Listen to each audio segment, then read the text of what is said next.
মোহনপুরে খাসপুকুরে জমি থাকার পরও ইজারা পেল না বিধবা সানোয়ারা, বরং উল্টো তার ছেলেকে করা হয় মারপিট।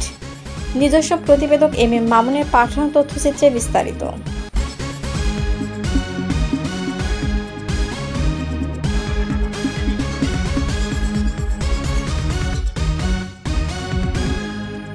রাজশাহী মোহনপুর উপজেলায় খাসপুকুরে ব্যক্তিগত জমি থাকার পরেও জলমহল কমিটির অবহেলার কারণে ইজারা পেল না বিধবা সানোয়ারা বেওয়া।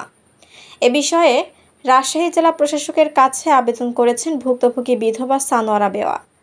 খাসপুকুর ইজারাকে কেন্দ্র করে কেশরহাট পৌরসভার বর্তমান কাউন্সিল সাবের আলী মণ্ডলের নেতৃত্বে ফুলশা গ্রামের মোতাহার আলী সহ কয়েকজন ব্যক্তি মিলে বিধবা সানোয়ারার ছেলে পিয়ার উদ্দিনকে রাতে মারপিট করেছে। এ মারপিটের ঘটনায় মোহনপুর থানায় লিখিত অভিযোগ দায়ের করা হয়েছে। জেলা প্রশাসকের কাছে আবেদন ও থানায় অভিযোগ সূত্রে জানা গেছে, মোহনপুর উপজেলার ফুলশা মৌজার ৬২ শতক খাসপুকুরের মধ্যে সানোয়ারা বেওয়ার ব্যক্তিগত ১৫ শতক জমি রয়েছে। এ সূত্রে বিগত প্রায় ৬ বছর উপজেলা জলমহল কমিটির মাধ্যমে ইজারা নিয়ে মাছ চাষ করে আসছিলেন, কিন্তু ১৪৩১ সাল হতে ১৪৩৩ সাল পর্যন্ত ইজারা নেওয়ার জন্য রায়ঘাটি সেতু বন্ধ মৎস্যজীবী সমবায় সমিতির মাধ্যমে আবেদন করেন।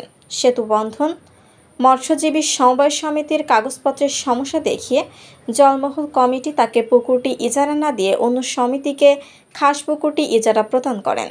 অথচ রায়ঘাটি সেতু বন্ধন মৎস্যজীবী সমবায় সমিতির মাধ্যমে একটি পুকুর ইজারা প্রদান করেছেন জলমহল কমিটি। এতে করে খাসপুকুরটি বিধবা সানোয়ারা বেওয়াকে ইজারা না দিয়ে তার সাথে বৈষম্য করা হয়েছে। সানোয়ারা বেওয়া বলেন, স্বামীর মৃত্যুর পর থেকে ছেলের প্রতিবন্ধী মেয়ে নিয়ে চরম সংকটের মধ্যে দিয়ে সংসার চালাতে হয়। বিগত ৬ বছর পুকুরটি ইজারা নিয়ে মাছ চাষ করে সংসার চালিয়ে আসছিলাম। পুকুরটি ইজারা না পেয়ে চরম দুশ্চিন্তার মধ্যে রয়েছি। বিষয়টি সংশ্লিষ্ট কর্তৃপক্ষের হস্তক্ষেপ কামনা করছি। মোহনপুর উপজেলা নির্বাহী অফিসার ও জলমহল কমিটির সভাপতি আয়শা সিদ্দিকা বলেন, জলমহল কমিটির সিদ্ধান্তক্রমে ওই পুকুরটি ইজারা প্রদান করা হয়েছে। জেলা প্রশাসকের কাছে আবেদনের বিষয়টি তিনি জানেন না। শিলা আক্তার, ডেস্ক রিপোর্ট, চ্যানেল এ নিউজ।